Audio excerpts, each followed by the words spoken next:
Assalamualaikum warahmatullahi wabarakatuh. Perkenalkan, nama saya Muhammad Skilafal Gusnan dengan NPM 2306264345. Di sini saya membuat video edukasi tentang MSDS aseton untuk mengupas tuntas keamanan bahan kimia di sekitar kita, khususnya aseton atau propanon.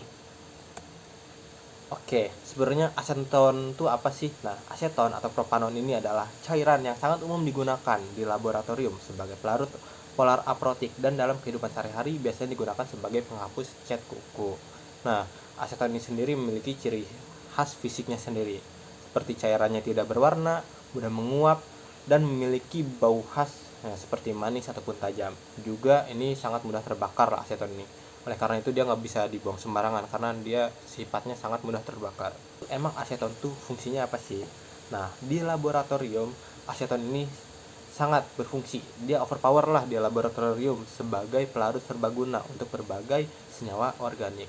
Nah, lalu untuk di dunia industri, dia fungsinya sebagai bahan baku untuk plastik, serat, dan juga pelapis. Nah, lalu untuk di kehidupan sehari-hari, dia berfungsi sebagai penghapus cat kuku, untuk yang bisa cewek-cewek pakai itulah, dan pengecer cat, dan juga pembersih noda super glue. Nah, lalu kita masuk ke poin-poin penting MSDS aseton ini sendiri. Yang pertama kita masuk ke poin identifikasi bahan. Nama kimianya aseton sendiri adalah aseton dengan sinonim dimetil keton ataupun propanon. Lalu untuk nomor CIS-nya adalah 67-64-1. Lalu untuk produsen atau sumber MSDS-nya sendiri, di sini saya menggunakan Sigma Aldrich.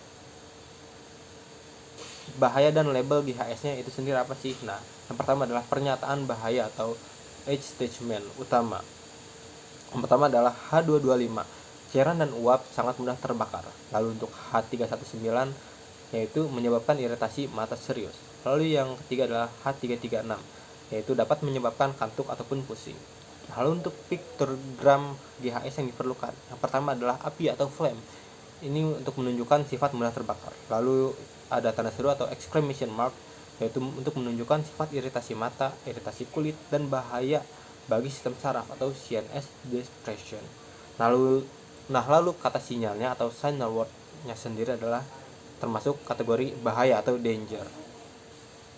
Nah, lalu tindakan pertolongan pertamanya apa sih kalau terjadi kecelakaan yang melibatkan si aseton ini nih? Nah, yang pertama adalah terhirup. Misalkan kalau kita terhirup si asetonnya itu sendiri, segera pindahkan korban ke udara yang segar. Jika sulit bernafas, berikan oksigen. Nah, lalu cari bantuan medis. Lalu jika terkena kontak kulit gimana nih? Nah, kulit itu bisa dibilas yang terkontaminasinya dengan air mengalir dan sabun selama minimal 15 menit. Nah, lalu lepaskan pakaian yang terkontaminasi tersebut. Lalu jika kontak mata gimana nih? Nah, segera bilas mata dengan air yang banyak selama minimal 15 menit. Lalu sesekali angkat kelopak mata atas dan bawah dan cari bantuan medis. Lalu yang terakhir, misalkan kalau tertelan gimana nih? Nah, serem kan? Nah, yang penting jangan dipaksakan untuk memuntahkannya. Beri air atau susu untuk diminum jika korbannya masih sadar. Nah, lalu coba bantuan medis segera. Nah, lalu tindakan penanganan dan penyimpangan yang aman gimana sih?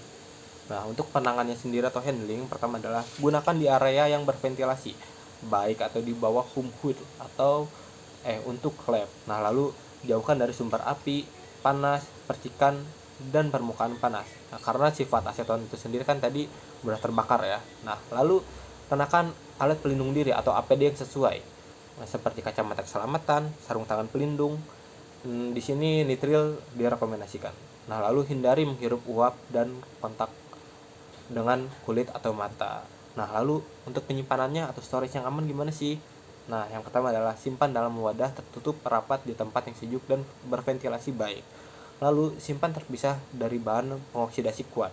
Yang terakhir adalah wadah harus diarde atau dikebumikan.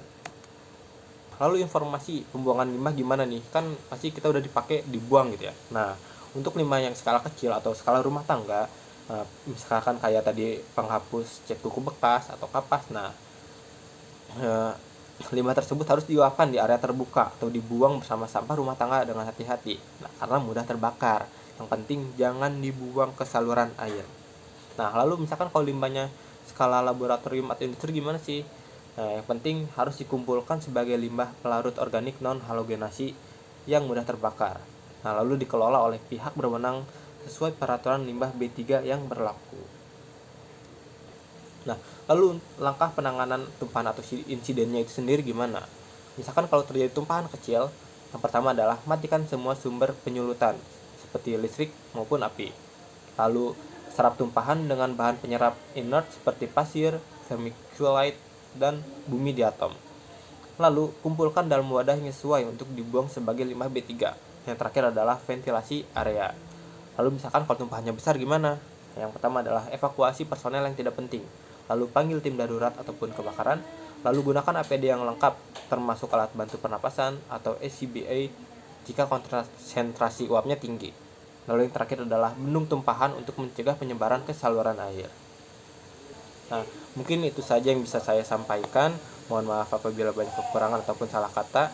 Sekian dari saya. Assalamualaikum warahmatullahi wabarakatuh.